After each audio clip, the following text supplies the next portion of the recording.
Bhagavad Gita, chapter 1.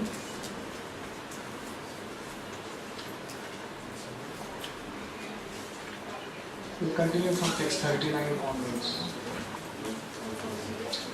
Please repeat.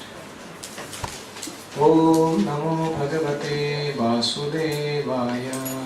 Om Namo Bhagavate Vasudevaya. Om Namo Bhagavate Vasudevaya.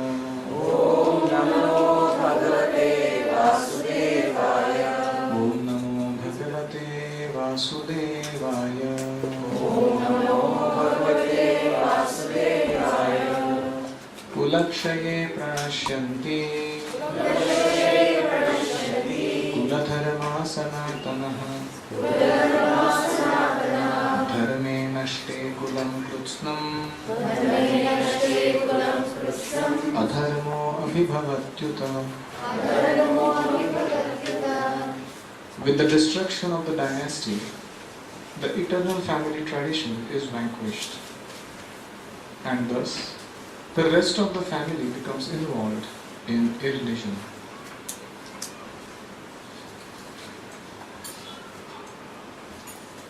Om Ajnanatimirandhasya Om Ajnanatimirandhasya Jnananjanashalakaya Jnananjanashalakaya Chakshurunmilitam Yena Chakshurunmilitam Yena Tasmai Shri Gurave Namaha. Tasmai Shri Gurave Namaha. Jai Shri Krishna Chaitanya Jai Shri Krishna Chaitanya Prabhu Nityananda Prabhu Nityananda Shri Advaita Gadadhara Shri Advaita Gadadhara Shri Vasadi Vasadi Gaura Bhakta Vrinda Gaura Bhakta Vrinda. Hare Krishna Hare Krishna Hare Krishna Hare Krishna Krishna Krishna Hare Hare Krishna Krishna Hare Hare Hare Rama Hare Rama Hare Rama Hare Rama Rama Rama Hare Hare Rama Rama Hare Hare.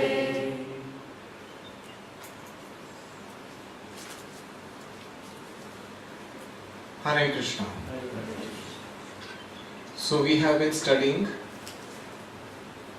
Arjuna's doubts. I hope you remember our bodily kinesthetic exercise for making Bhagavad Gita memory friendly. What's this? Preparations for war. Everyone. Preparations for war. Do that action and say that out loud with us. Thank you. Signs of victory. Signs of victory. Krishna as Bhaktavatsala. Krishna as Bhaktavatsala. Arjuna's doubts. Arjuna's doubts. So these are the 4 sections of this chapter. So what we studied till now are the first 3. And we are currently studying the 4th one, Arjuna's doubts. In our previous class, we have listed them. What is the acronym? 5 doubts of Arjuna?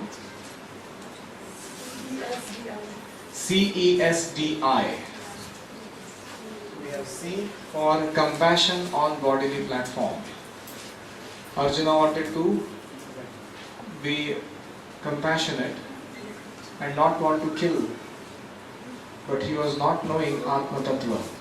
Spirit soul can never be killed and body can never be protected. In the course of doing our duty as a Kshatriya, especially to establish Dharma, one should not desist from needed violence to establish law and order in the society. So that was compassion on bodily platform, a false argument. Then E is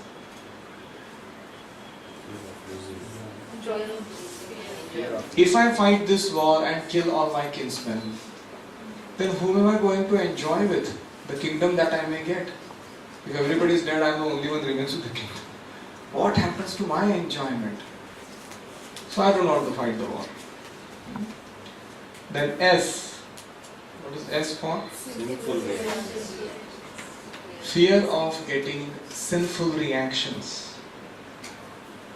Certainly,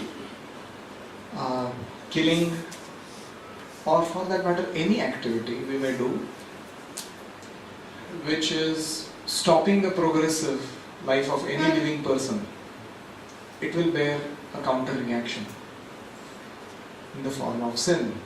And he said, I don't want to bear this sin. But if we perform an activity which is sanctioned or authorized by the Lord, we don't get any sinful reaction. Just like if an Indian soldier goes and kills so many people on the battlefield, when he comes home in the country, he is given Paramvir Chakra. Why? Because that killing was sanctioned by the government. But if he comes home and he thinks, I killed 15-20 there, let me try my something here in the homeland, then what happens? He is hanged. Why? Because that is not sanctioned. So sanctioning by an authority makes an activity immune to bad reaction. So Arjuna was not aware that what he is doing is under Krishna's order. So it cannot bear any sinful reaction. Then the next D, destruction of family traditions. Kulakshaya. That's what is going on here right now. Argument. Kulakshaye pranashyanti. Kuladharma sanatana. So he was thinking, if I kill all these people, these are all Kshatriyas, administrators of all the big kingdoms on the planet, and if they are killed, then who will protect the Praja? And in this way, all the people of their countries will become involved in irreligious activities because there is no powerful king to guide them. We can see that in modern times. Modern governments are so terrible that they themselves promote sinful activities. Lottery games and Sikkim Sarkar, this and that. What to speak of stopping people from doing so? And in fact, they get votes on the basis of giving people facility for sinning.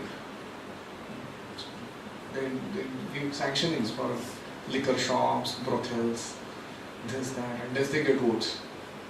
Where is the question of standards of living? So, Kulakshaya, everything will get crumbled down. Family traditions will go down, societies will go down, individual behavior will go down. If these powerful Kshatriyas are not administering properly, they are ruling on those people. And we can know that if one powerful leader comes who stands for certain principles, he can make the society function accordingly and nobody can debate with him. So like that. So he was saying, if I will become cause of destroying these family traditions, I don't want to do that. And last, these four arguments are in chapter 1. And the fifth argument, I, indecision. Well, I have considered it from Dharma Shastra point of view, Niti Shastra point of view, that point of view, this point of view. I am just confused. What am I supposed to exactly do? Because according to Dharma Shastra, you should not kill. But according to Nyaya Shastra, you should kill an aggressor who has caused harm to you. So they are contradictory. So he gets confused. He says, indecision. I can't decide. You tell me, Krishna, what am I supposed to do? And that's where Bhagavad Gita begins. So in this way, these are the 5 arguments of Arjuna for not fighting the war. So this sequence will complete and then get back into the practicality of this knowledge. So last time I gave you an example, destruction of family traditions. The picture example, right? In the homes of people you go, you find a great-grandparent in Vaishnava attire chanting mantra, and then grandparent who was wearing Nehru shirt and safari. And then you see the father of that person. He was wearing some suit tie coat like a British man. Then you see the current one who is ruling the business. He is in his Americanized trouser and suit, whatever. And then you see his son, he is in Bermuda, punks, Kankabali, So this is called destruction of family traditions. You can see it graphically. How it is. So of course, we are not saying in terms of just dress here, we are saying in terms of attitudes. What happens to the attitudes of people over the period of time? So Arjuna was worried of that. If I fight this war, I don't want to cause destruction of family traditions. Then we saw this verse, text 14. When irreligion is predominant in the family, women of that family become polluted. And from the degradation of womanhood comes unwanted progeny.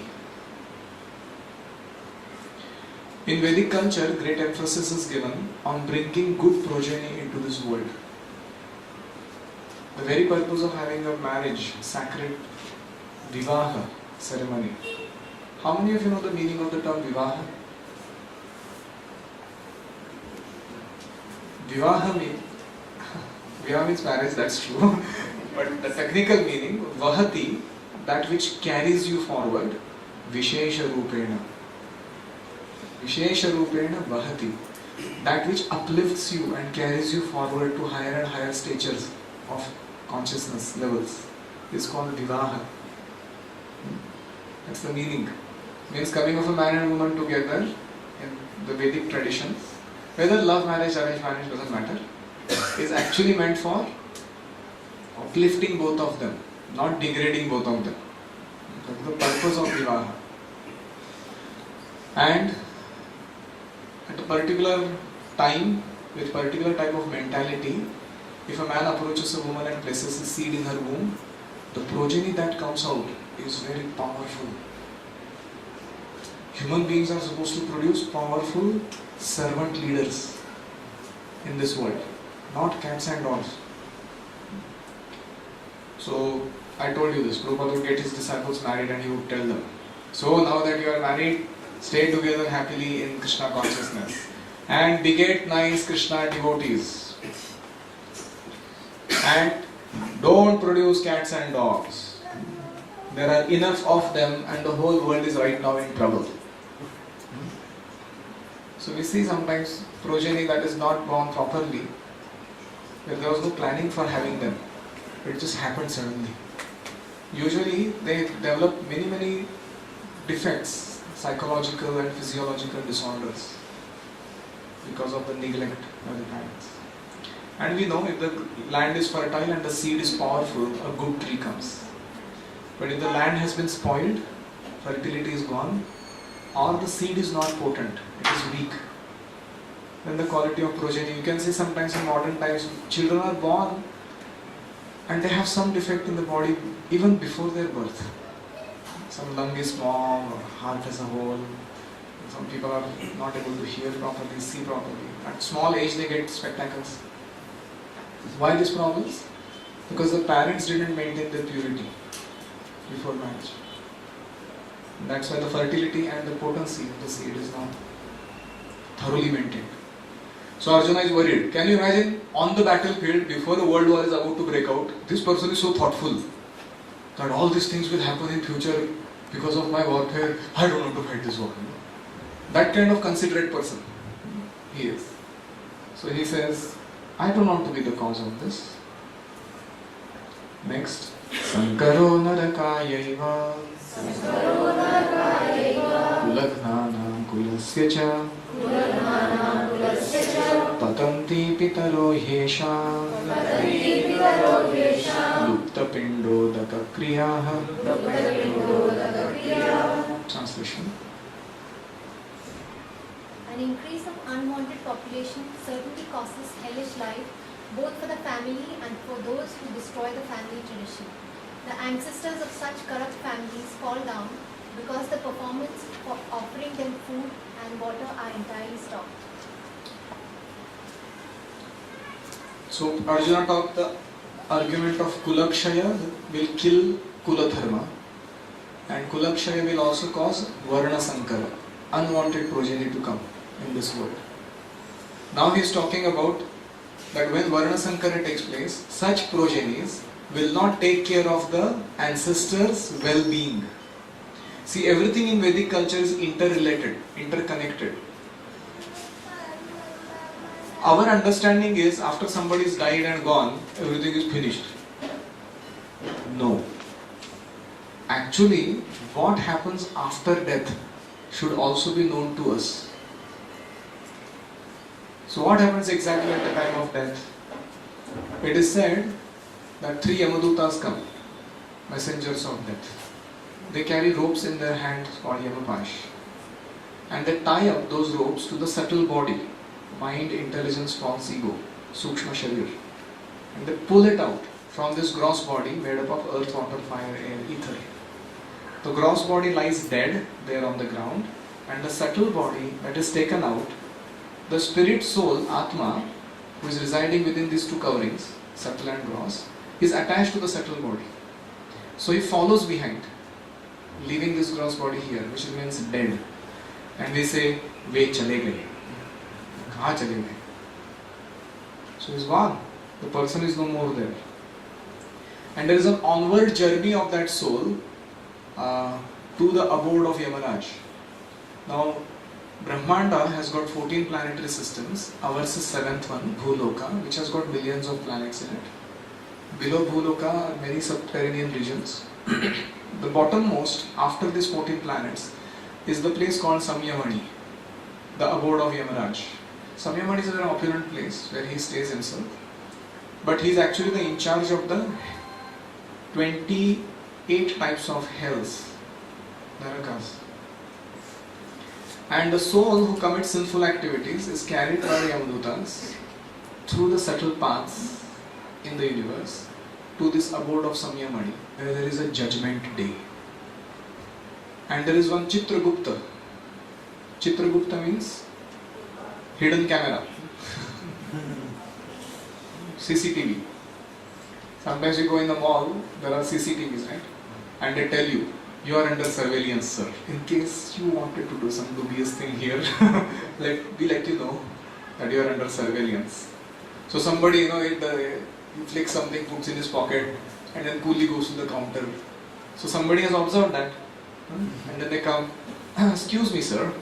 It seems that you had something in the pocket that you wanted to buy." And then you say, "Oh, yeah, for sure." So how do they know? CCTV. So all of us, whatever we do, are witnessed by 12 sakshis. Not one. There are 12 people watching what we do, even in the darkest hour of night. One of them is Chitragupta, the CCTV in charge. He has his camera everywhere. And he can see and he keeps records. Just like in ordinary software company, there is an admin person who has admin rights of all the computers in the company. But we as a worker there have only user ID. And the person who has user ID doesn't have certain accesses. But the person who has admin ID can know everything about every single user, what he did at which point of time on the computer, which websites he opened, कितना time pass किया company में बैठकर, और कहाँ काम किया उसने, कुछ प्रोग्रामिंग वगैरह जो बोला था उसको. Who knows it? The admin person knows it. But user ID जिसके पास है उसको नहीं पता रहता है कि ये सारा log रखा जा रहा है कहीं पर. जो मैं कर रहा हूँ उसका, there is some log. So this human body that we have only user ID of this body. The admin ID is not with us for this mechanism. That is somewhere else with Yamaraj in Samyamani and with his Chitragupta, the secretary. They keep the log. What you did with this human body throughout your life. And then at the right time, on the judgment day, they show you the logs. You can't debate with them. They just show you. So whatever good you did, piety, you get good credits, good fruits. If you did some impious activities, you get bad fruits. Now some people, they feel not so comfortable with this idea that I am being watched 24 hours. They say, "Come on, leave me alone." क्यों मेरे को तंग कर रहे हो आप लोग? But those who are actually having integrity, they like this arrangement. They feel this is very nice. Let them watch. Because कर नहीं तो डर किस बात का? People like that. Who, when you feel afraid of police? When you have done some crime, if you never do any crime, you feel afraid of police? You feel friendly with them, right? Police mama. You're nice. They're very sweet people. With pot bellies and nice mustaches. The moment you commit crime, not only that one fellow, the entire police department becomes against you. That's quite an energy to handle. And you can't take panga with them. So like that, if we live our life with principle-centeredness, God-given principles we follow nicely, we are not afraid of this arrangement, we are okay with it. But the moment we have something that we want to do otherwise, we get into trouble. So Chitragupta, CCTV in charge, he shows the logs in Samyamani, and then there is a judgment. For all these sinful activities, he has to suffer. And for those pious activities, he has to get an elevated birth and enjoy. In various species of life, 8.4 billion of them. And it's quite a bit of a complex mechanism just to fulfill our desires that God has made. So, there is a system by which you can assist your forefathers in their journey after death. From the Bhuloka level till Yamraja's abode, Samyamani. In Samyamani there are two parts. There is the Pitru Loka called Aryama Loka, and there is Yamaloka also called as Narakaloka. It is like, Nariman Point and Dharavislam, side by side. One is very opulent, very flourishing condition. Another is terrible. Sewage gutter water flowing everywhere. In which people bathe and drink and everything, cook. So that kind of Aryama Loka and Yamaloka. Aryama is brother of Yamaraj. Is Pitru Loka in charge and this is Narak Loka in charge. Of course, they are not suffering themselves. They are just in charges to administer punishments.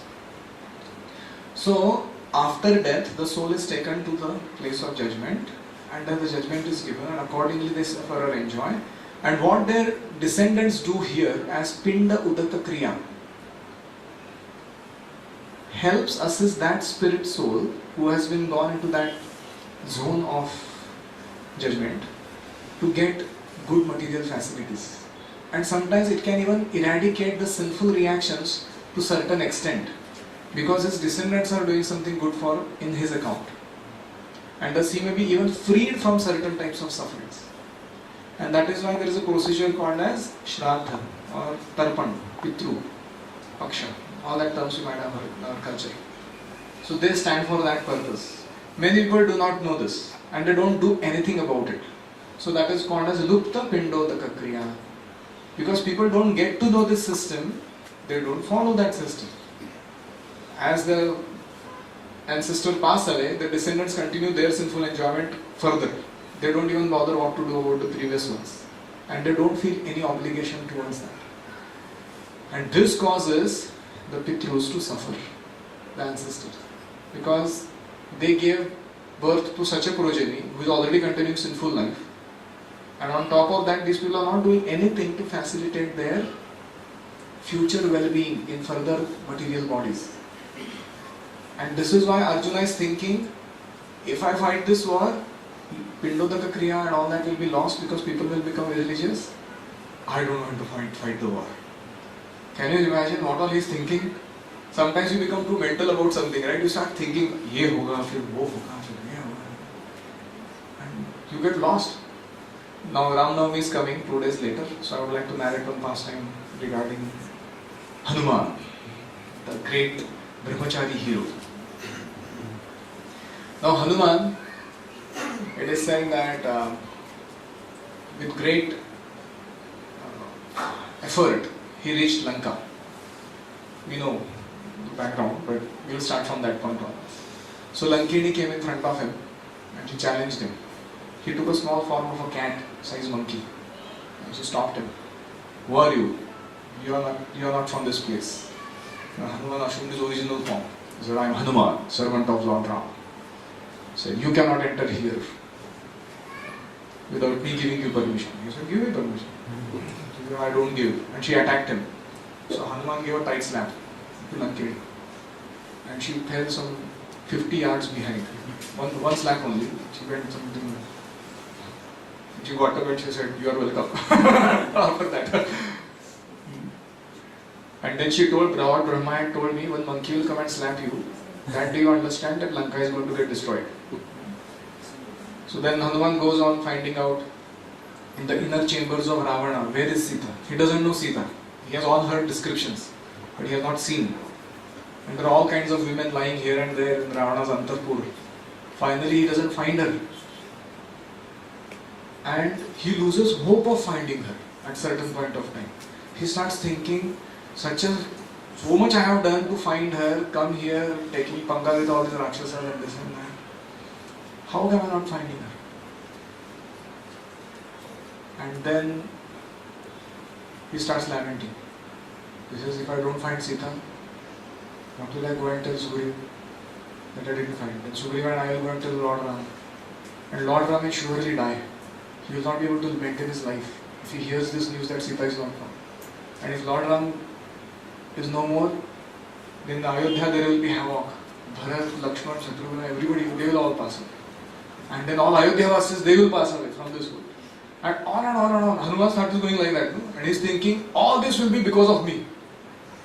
So I better die here. I don't go back only. And at least I will not become the cause of all this. And then he says, wait a minute, what am I thinking? So Hanuman is very... And then he says, my duty as a servant is to simply do my service. I am not supposed to be attached to my results. I have not yet found everything and everyone in the Lanka. So let's continue. When he continues, and in Ashoka Grove he finds Mother Sita. And then, after that, he becomes so jubilant that he has... First when he sees Mother Sita, he confirms that she is Sita because she is lamenting, constantly chanting Lord Ram's names. And so he jumps and he kisses his own tail. Now found! And then he climbs on the tree under which she is sitting. And there, sitting in the tree, he starts singing the glories of Lord Ram. And the whole pastime of how Lord Ram came and he lifted that bow of Lord Shiva and broke it into half and won the heart and the hand of Sita. And they were married. And then what happened in Ayodhya and how Kaikeyi sent Lord Ram in Vanvas. And then how Sita was kidnapped by Ravan. And Sugriva made friendship with Ram. And Ram is now coming to rescue Sita. All that story he starts narrating in the form of a song. And she is hearing all this and she is feeling so happy. And then finally, but she still is doubtful that Ravana might have changed his form and taken the form of Hanuman just to lure me again. So she is not yet convinced. So when Hanuman actually jumps down and he gives his form, presents himself in front of her, she doubts him. She says, don't come near. And he says, no, I am actually servant of Lord Ram. So what is the proof?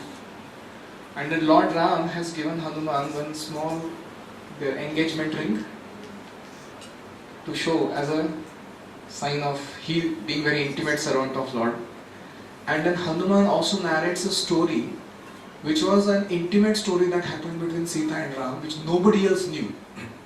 Which Ram tells him that once they were together in Ekanta, and at that time when Crow came, his name was Jayanta, he was son of Indra, and he became lusty towards Sita and he clawed upon her chest.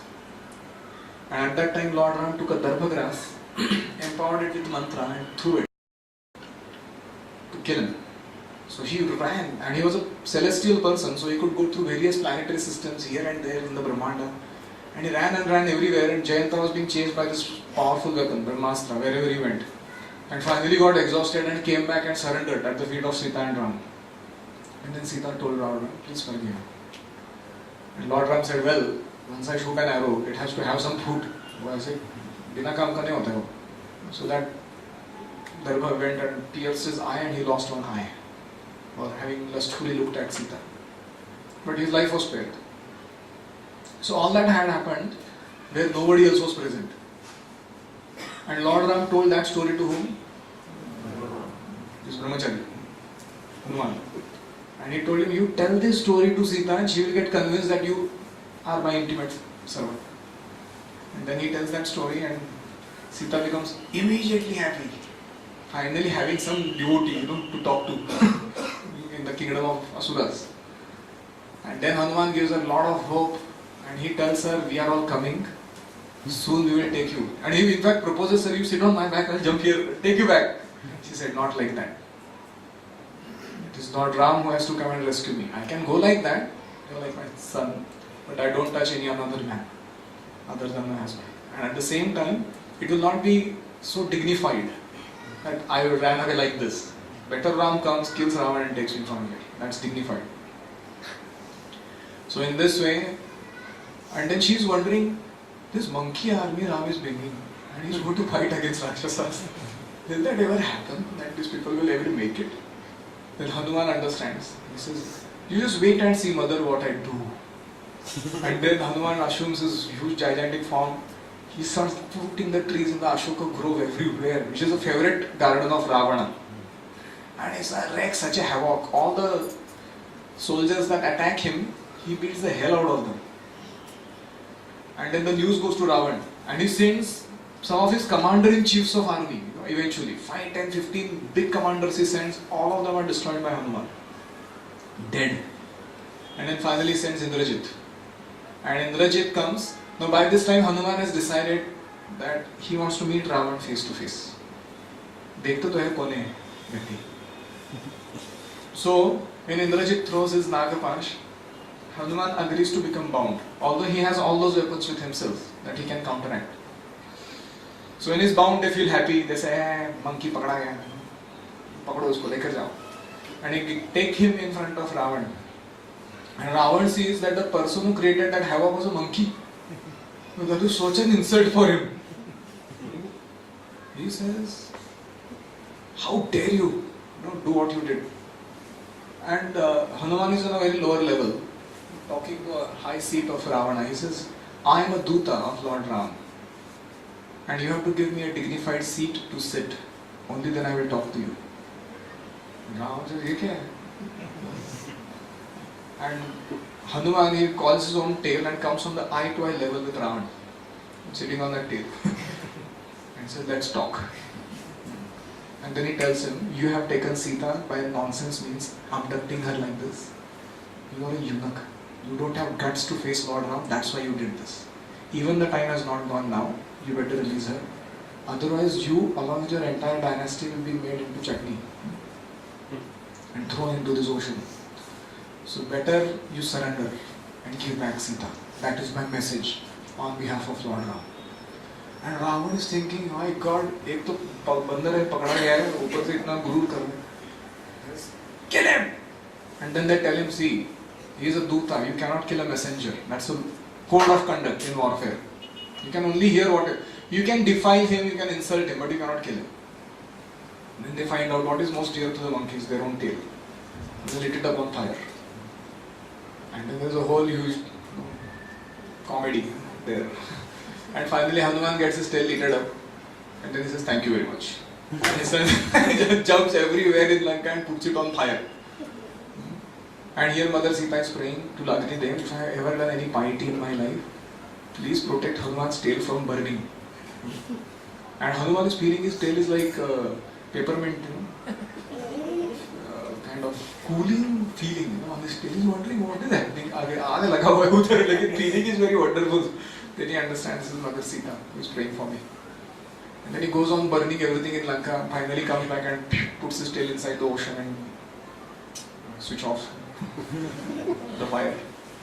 And then he comes back and he tells Mother Sita, I'm now going and I'll come back.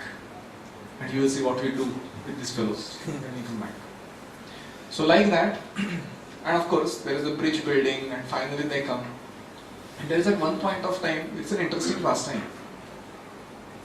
I think it is Sugriv or Angad, I don't remember who it is. Angad? As soon as the army comes, on the other side of the shore, Ravana is seen from his top of the palace that this whole army has come. It is a huge army. It is not a small thing. It's like crores and crores of monkeys of all shapes and sizes, and bears and monkeys both. And then Ravana is shocked. And it is said that at that point of time when they gather in Lanka, all these monkey soldiers, they are also wanting to see who this Ravana is, who has kidnapped this. And finally, Vibhishan points out that that's the palace of Ravana and he's standing there watching. And immediately Sugriv jumps from his place, straight goes on that balcony where he is standing, gives a tight slap to Ravana. And jumps back and comes again in the And Lord Ram is looking at him, what did you do? बोलते हैं उसको देखकर रहा नहीं गया मेरे को तो इसलिए मैं था कि एक चावल मार दिया can you imagine what kind of confidence devotees carry? Ram says, "Hey Baba, you are dear to me more than my life. If something wrong would have happened to you, I would have forget Sita and all. I would not have survived here. Never do such a whimsical act again in your life." He chastises him because of love. So these are some of the wonderful pastimes in Ramayana. So I encourage you for next 2-3 days, please study if you can this beautiful narration of Ramayana. Rama Ayana means the journey of Lord Ram. Ramayana. Dakshinayana, Uttarayana, the journey southward, journey northward of sun. In Ramayana. Anyways, so Arjuna, coming back, he is like that Hanuman's thought process. He's just going too far. He says Kula Dharma will be finished. Varna Sankara will take place. Lupta Pindo Daka Kriya. Nobody will do their forefathers' obligations anymore. They will all forget all these traditions. And they will all rot in the hell. And I will be the cause of all this. So I don't want to fight the war.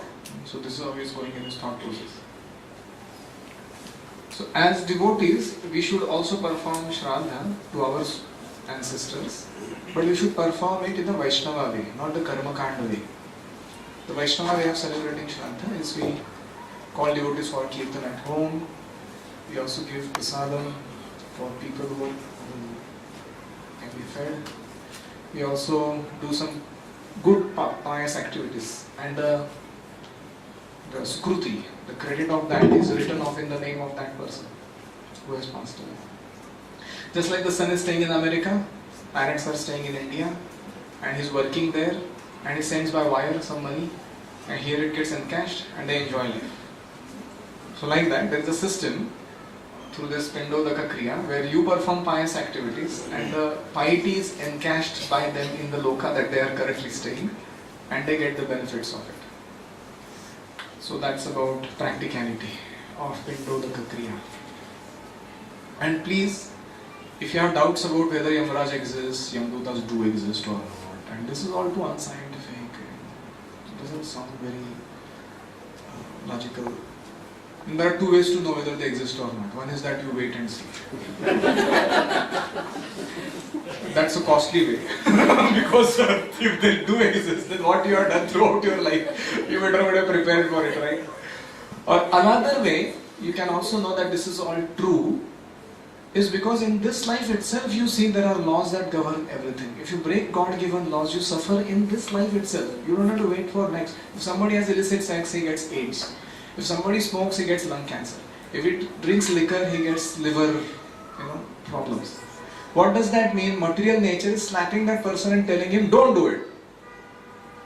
And this is a fool. He thinks that I will, do it this way, that way. I'll use filter tobacco and this, something ulta sulta karke, It doesn't work like that. Laws are laws. You can't break them. You can only break your head against them. So those who are intelligent can see the consequences coming in this life itself and they know that there is some governing principle here.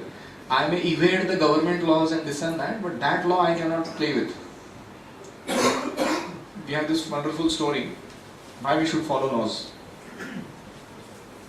One time there was this one huge battleship that was going in the ocean.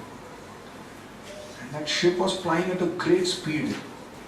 And from opposite direction they saw another light approaching. So this fellow was on the ship, he thought another ship is coming, so he sent a radio message. Turn 20 degrees north. And from there comes another message. You turn 20 degrees north. Okay. He said, I am Admiral General of American Navy. He said, I am a C-class Khalasi. Turn 20 degrees north. He said, I am a battleship. I am loaded with tornadoes. I will destroy you. He said, I am a lighthouse. So what happened? He turned 20 degrees north and went away. So we may be whoever we are. The principles that govern life, our self-development, loving relationships and services in this world and nature, they are like lighthouse principles. And when they are there, they are sturdy and strong. They are standing on a solid thing. And our ship has to be, whatever we may be, has to be adjusted according to that standard. We cannot play around with that one, saying that I am the big man, this and that. So that's the point. Better not wait till the Yamdutas come and try and do something with us. We can prepare our lives in such a way that they won't come. Vishnu Dutas will come and take you back to spiritual world. And what to do for that? Chant Hare Krishna, Krishna Krishna, Hare Hare, Hare Rama, Ram Ram, Hare Hare. You are calling, oh Hare, oh Krishna, please engage in your service. So they send some messengers from their side. They say, get that boy who is sitting and chanting there in Pune, 10th floor, Amar Ambience building in Shrija's home, whose name is whatever, Siddharth, or get him back. And that's how, things happen. So, going ahead. Doshairete kulagdhanam Varna sankarakarakai Utsadyante jati dharma Kula dharma shashashvataha. Translation. By the evil deeds of those who destroy the family tradition and thus give rise to unwanted children, all kinds of community projects and family welfare activities are devastated.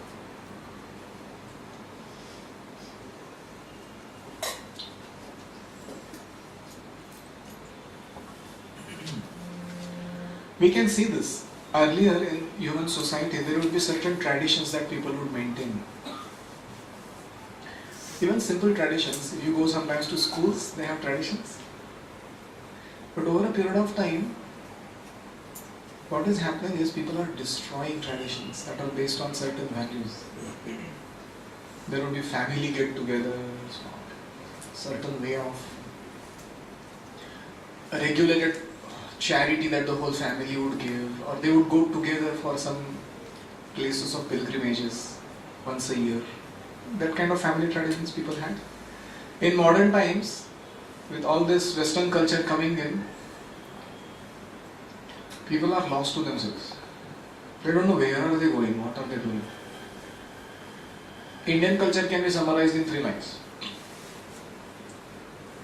If your money is lost, nothing is lost. If your health is lost, something is lost. But if your character is lost, everything is lost. Similarly, American or Western culture can be also summarized in 3 lines. If your character is lost, nothing is lost. If your health is lost, something is lost. But if your wealth is lost, everything is lost in life.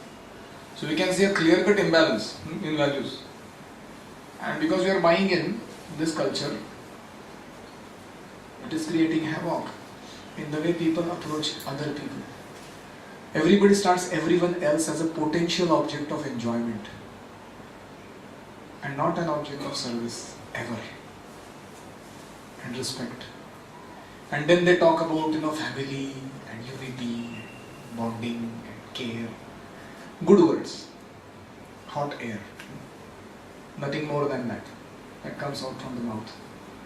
So we need to follow the traditions that we maintain. If you want to make your family life happy, I'll tell you one secret. Build and maintain certain traditions. For example, every night dinner together.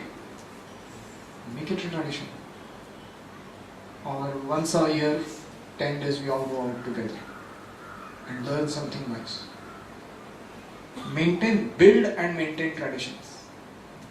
Every time we leave home, we go in front of the Lord's altar, put full dandavat and seek His blessings. I am trying to do your will. Please bless me in this world. Build and maintain traditions. That's the secret of building family culture.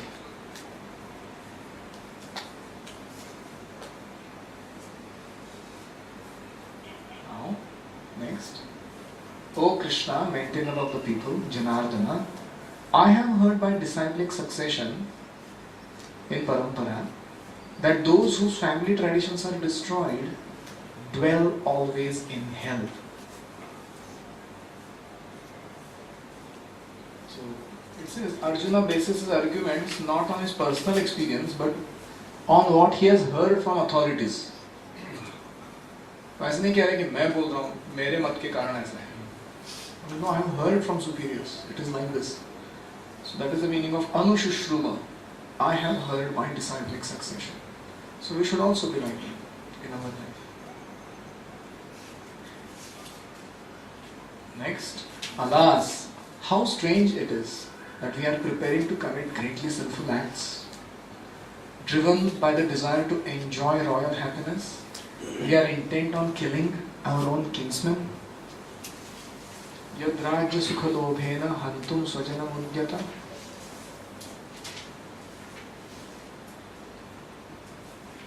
Driven by selfish motives, one may be inclined to such sinful acts as the killing of one's brother, father or mother.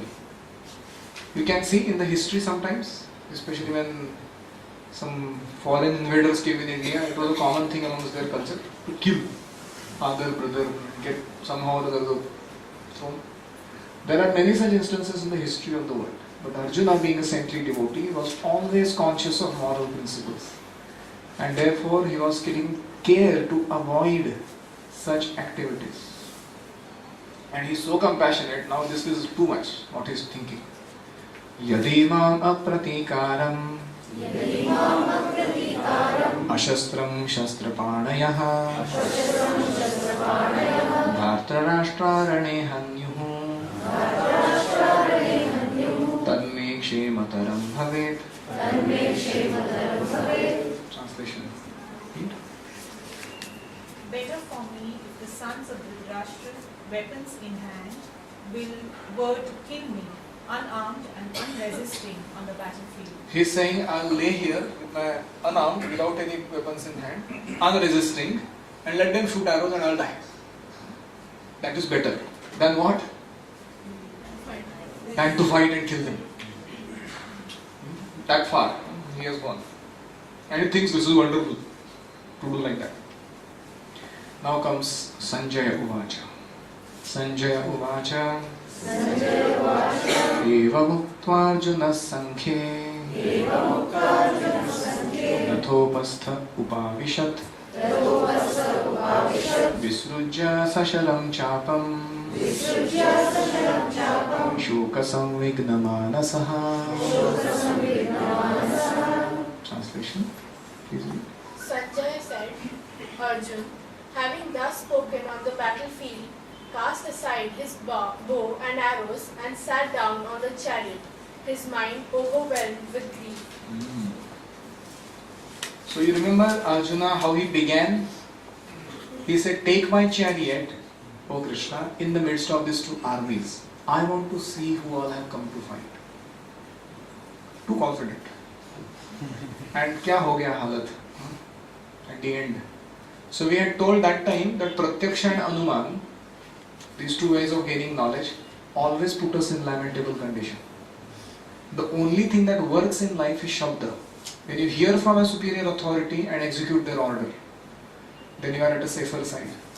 Because you can harness their wisdom, their realizations and their good wishes, blessings in your life. So Arjuna wanted to figure it out all by himself. So he went there and got completely confused. He said, he didn't know what to do in his life. And it said, Visrujya Sasharam Chapam. He gave up his bow and arrows. Shoka Samvigna Manasaha. And he sat down in his chariot holding his head, not knowing what to do in life. They call this in our English literature, to be or not to be. That kind of existential question Arjuna had. And his trouble is not ordinary. Please try and put yourself in the chariot of Arjuna, in his position, and feel what he must be feeling. It is not just some theoretical discussion here.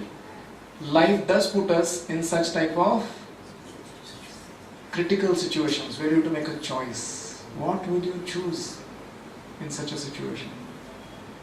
And often we also become shokasa vidinamanasaha, stressed out. And now begins the next chapter, the most important chapter of Bhagavad Gita, the second chapter. Contents of Gita summarized.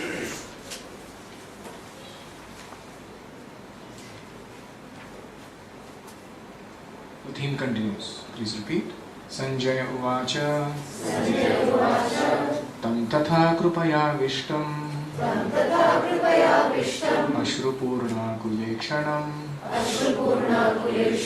Vishedantamidam Vakyam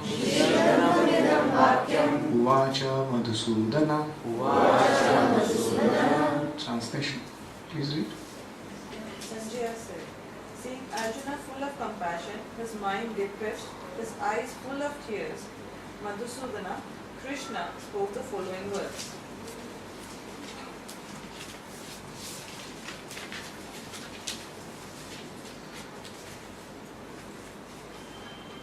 So please write down the acronym of this chapter, GITA, Gita.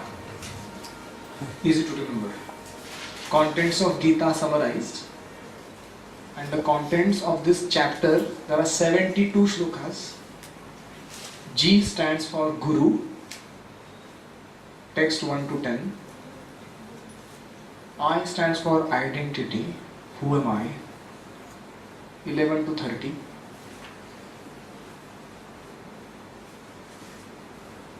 T stands for two dharmas,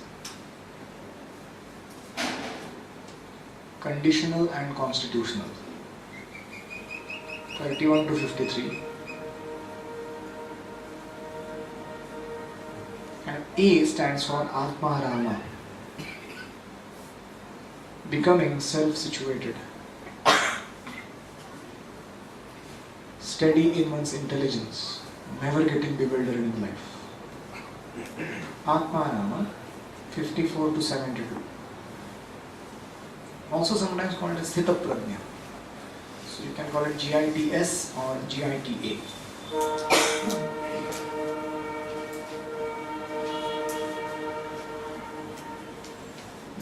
How will you remember this? GITA. I will just give you a quick overview of this chapter, what is going to happen. So Arjuna gave these 4 arguments. He will give 5th argument eventually. He says, I don't know what is good for me. Should I fight or not fight? You tell me, Krishna, I surrender to you. So life puts us in situations where at certain point of time or other, we will become overwhelmed. Despite having high academic credentials, having wonderful emotional abilities, having skills, having money, wealth, resource, respect, fame in the society, there will be occasions where we cannot handle the choices that life asks us to make.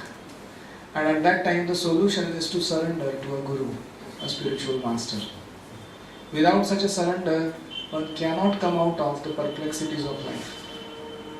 So what happens when you come to such a situation in perplexity? You surrender to the Guru. Guru gives you Atma Dhyan. Who am I? That's the first question to ask. Who am I? Because everything else follows after that question. So identity, technically called as Atma Tattva. I am not this body, I am spirit soul. When this body is destroyed, I am not destroyed. I have an eternal existence full of knowledge and bliss. So, we are spirit soul, but we are currently in a material body. So thus we will have 2 types of duties in our life. Duties as a spirit soul in relationship to the Lord, and duties of having material body and its extensions, family, home, job, etc. And those duties have to be performed because we are in the engagement of this material body. They cannot be denied. So Bhagavad Gita is such a supreme science that teaches us how to handle or harness these 2 duties in such a way that we eventually become self-realized. So that is how we become Atmarama. or sthita prajna, one whose intelligence has become steady and he can handle any problems, any situations in life. So, let us quickly discuss. G for surrender to the Guru. I for Atma Tattva. Who am I? T for two types of duties. What are they? Conditional duty, having a material body. Constitutional duty, being a spirit soul in relationship to the Lord. And then finally A for Atma Rama, becoming self-situated. Sthita Prajna, steady in our intelligence by following Gita wisdom in our life to harness both the aspects of our life properly. So this is the content of this chapter in summary.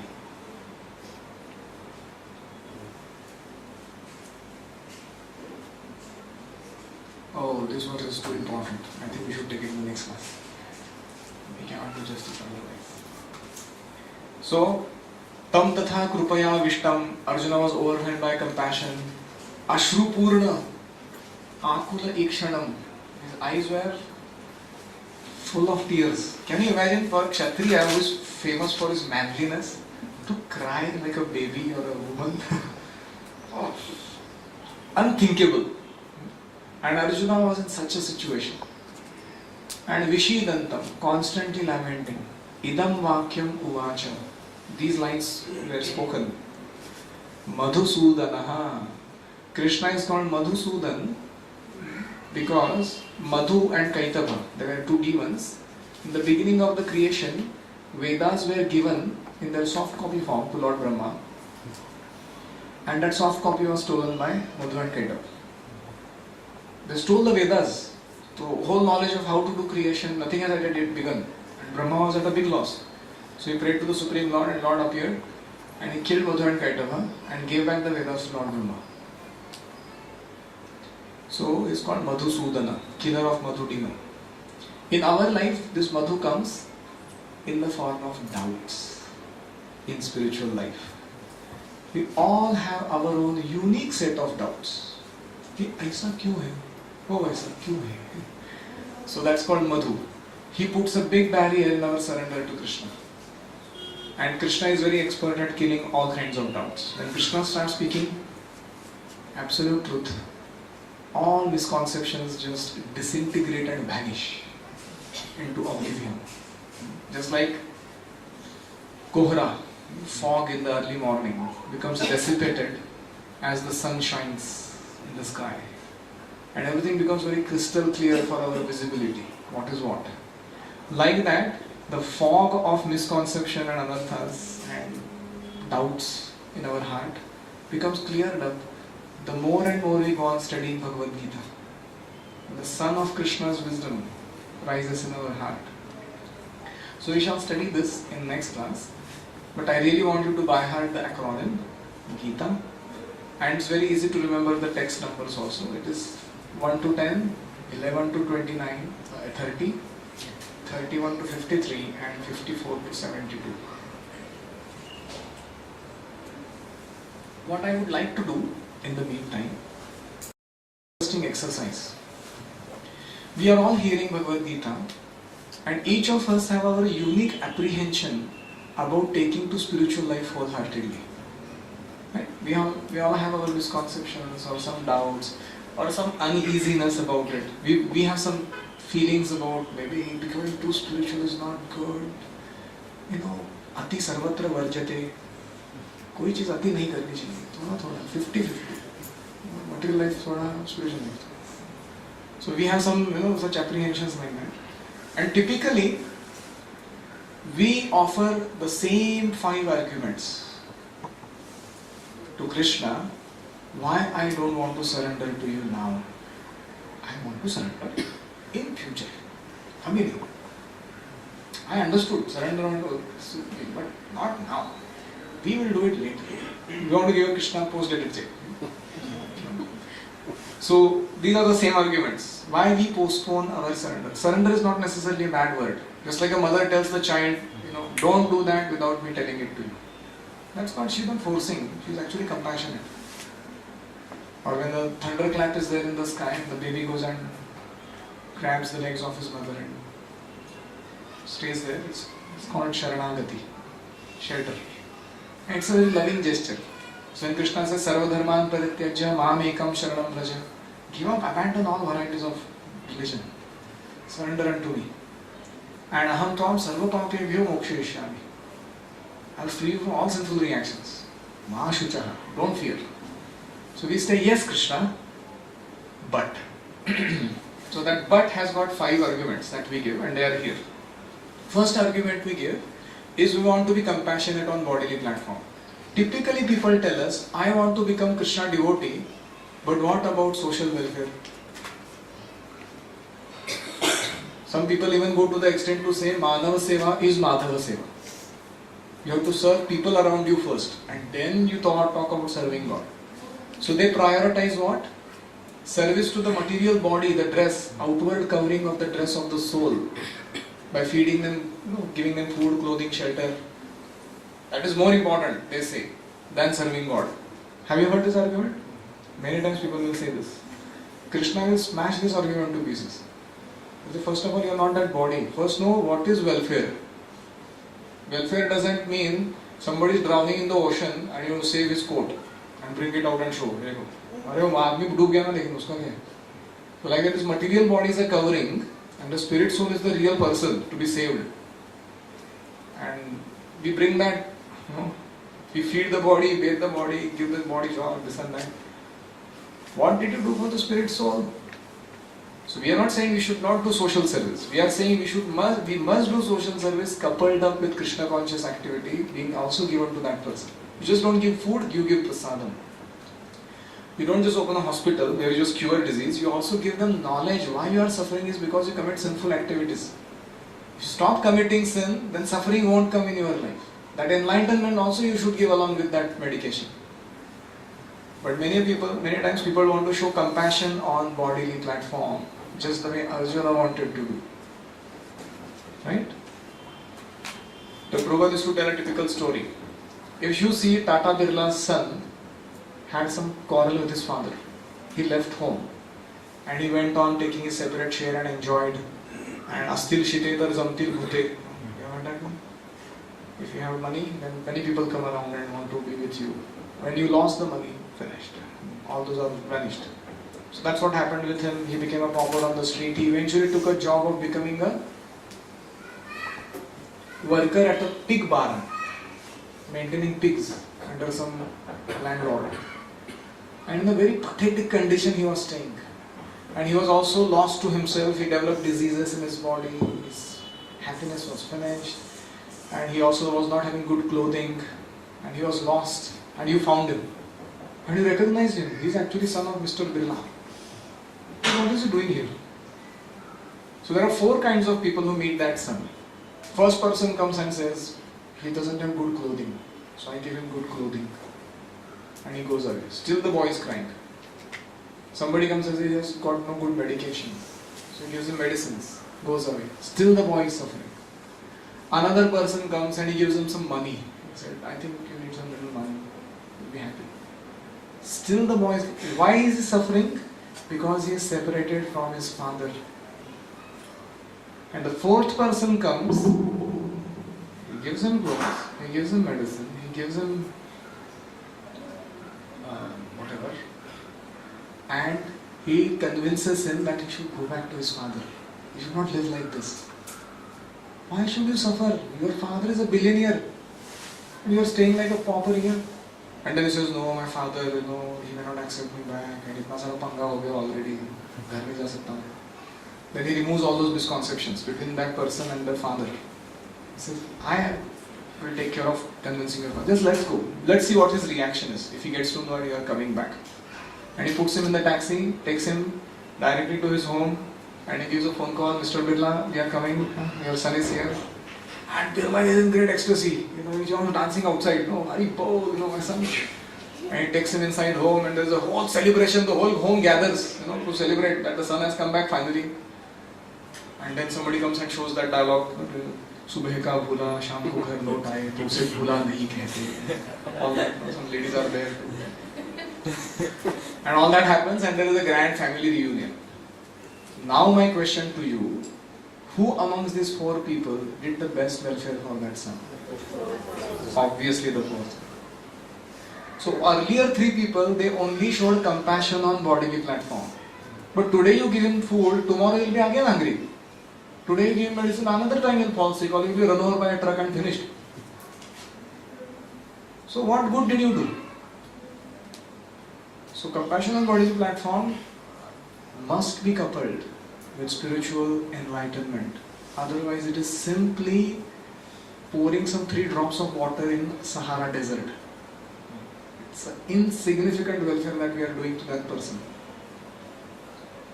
So that's first argument. People generally give Manav Seva. Madhav Seva? That is not important. Typical argument. Second is E. If I take to spiritual life, what will happen to my enjoyment? You heard that typical argument people give? Earlier I, Panchi banu udta firu mast gagan mein. I was having whatever, people like to live a free life and they can eat anything, drink anything, do whatever they want, and spirituality tells you, Baba, there are laws. You have to live. Regulated freedom is what we want. There is bondage in freedom and there is freedom in bondage. So material life is bondage in freedom. For example, somebody was not drinking earlier, he starts drinking. He thinks he's free. But as he goes on drinking, his free will is completely lost. All free will remains is either whiskey or rum. What free will is? That is called bondage in freedom. You wanted to be free, but you landed in the bondage.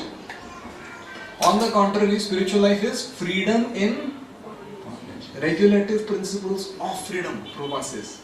When you live by these principles, no meat eating, no gambling, no illicit sex, no intoxication, you actually become free. Your consciousness becomes so expanded. You can do so many wonderful things in life. So we are all afraid. If I take to spiritual life, वो लोग बोलेंगे restriction डालेंगे, बोलो ऐसा करना है, ऐसा नहीं करना है, वो करना है, नहीं है. अरे छोड़ो, मैं नहीं करता, मैं तो अपना independence maintain करना है. So we are afraid that I may lose my enjoyments. Right?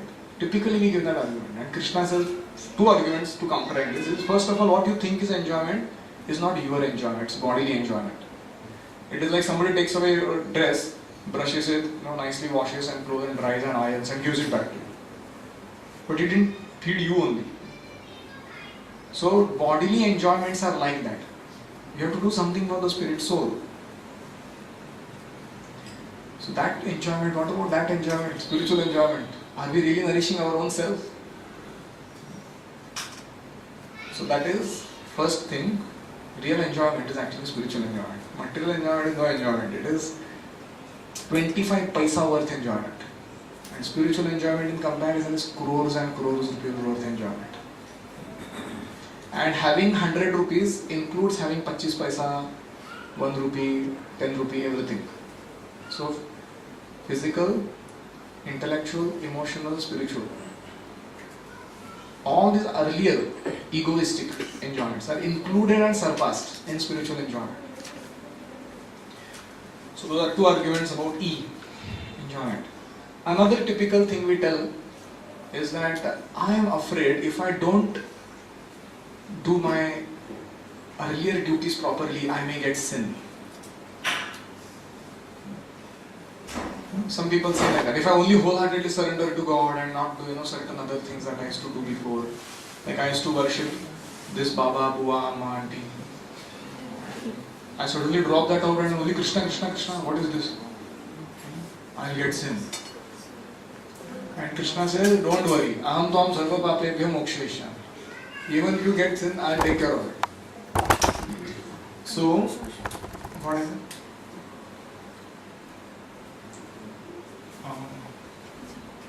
So fear of getting sinful reactions. Don't worry. If you are doing authorized activity, you never get sin. We earlier learned that concept. And then another typical argument people give is destruction of family traditions. Sometimes people have very weird family traditions. Like in my hostel days, the tradition was giving birthday bumps.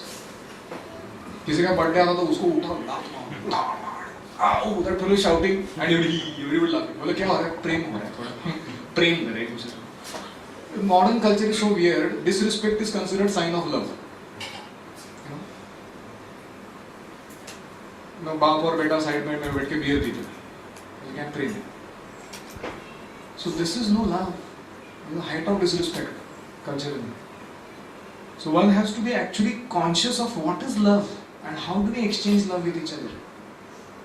And that is why there are some family traditions which we follow which are actually weird traditions which we shouldn't be doing as a tradition. Like another typical one, हमारा again my hostel days. Engineering means night outs. So at 1 o'clock you get super hungry because you're awake. And then हमारा ढाबे पे जाके पराठा खाओ, coffee पियो, tomato sauce or soup. And there are some traditions like that. You uselessly maintain certain traditions of late nights and all those rituals that you have to do with certain people because that is what they consider as love. And the moment you become a devotee, you have to destroy this kind of traditions, family traditions or whatever. And then everybody gets on your case. तुम हमसे प्रेम नहीं करते हो. अरे प्रेम इतना shallow है क्या हमारा? तुम्हारे साथ मैंने चाय नहीं पिया इसलिए हो गया गड़बड़. हमारा प्रेम खत्म हो गया. Is that such a shallow thing in life?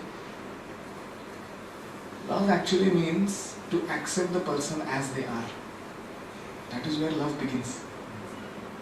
And their values, their individuality, and their sense of worth, we respect more. That is where love begins. But people generally want to mold the other fellow in their mold, and when they agree to do that, they say love. It is not love. It is nonsense. So we have to be very firm about this. कि हमारा ये standard है, हम follow करते हैं. And in that case, certain weird family traditions we had, if they get destroyed, I don't care. That's all right. It's good that they got destroyed because they are anyways very terrible for our well-being in life. And typical argument people give is indecision. Indecision means, I am not able to decide, Baba. Spirituality is all too complex. Some people say like that. ये सब मेरे बस की बात नहीं. भगवान भी मेरा कुछ नहीं कर सकते. There are people who are so confident about what they want to do. So in this way they are indecisive. कभी बोलते करूँगा, अरे क्या नहीं, क्यों नहीं किया? Fine, आप करो, हम आपके साथ हैं. अरे you do what you are supposed to be. You are supposed to be doing, not just. We have our spirit soul, right? We have to nourish him. It's not that. Can anybody chant your rounds for you? Is there something like that? 16 वाला करना है. तुम 4 कर लो, तुम 4 कर लो, तुम भी 4 करो, मैं 4 कर लूँगा. Can something like that be done? You have to fly your own plane. What you get in the class is called ground level training, that a fighter pilot gets.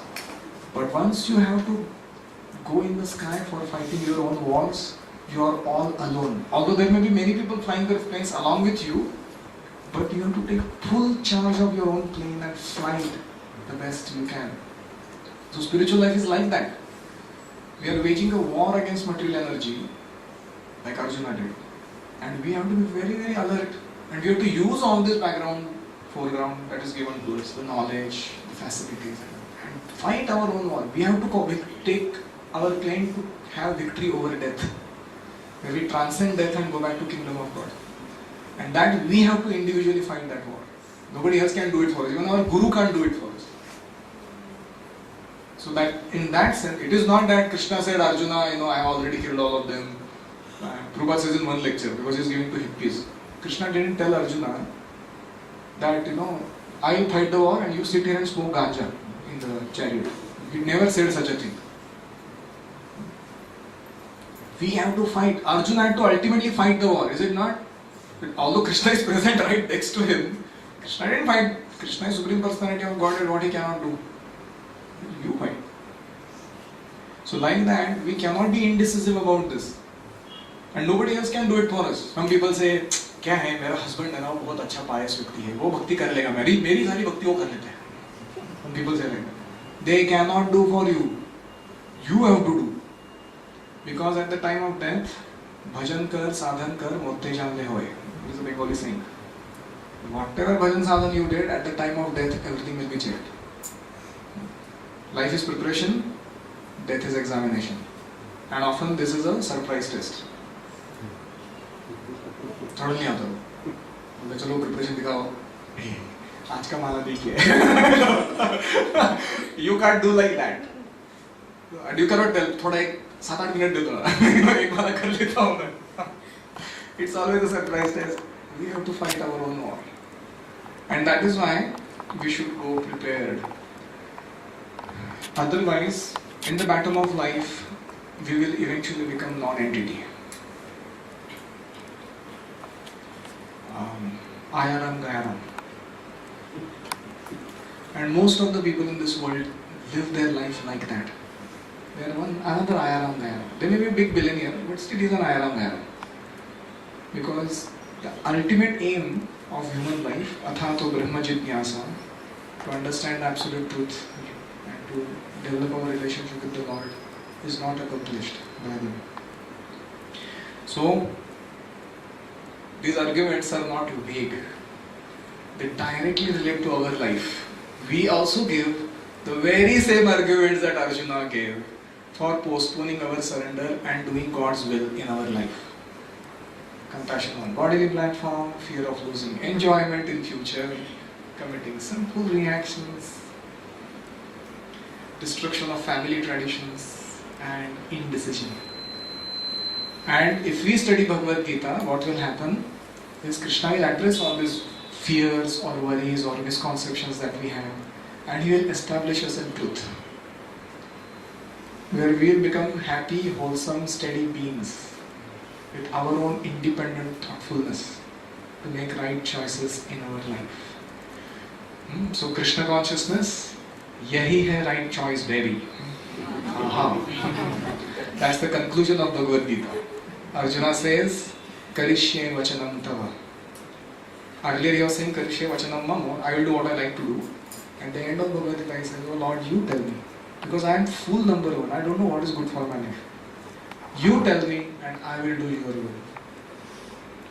So this is how Bhagavad Gita flows. It is not some ancient scripture that happened 5,000 years ago. It is happening now, daily in our heart. We have to develop the vision to see it, that we are living Bhagavad Gita. Just like Arjuna and Krishna in the battle of our own lives. Thank you all very much. So at this point of time, we would like to do some practical application of Bhagavad Gita by having mantra meditation. Any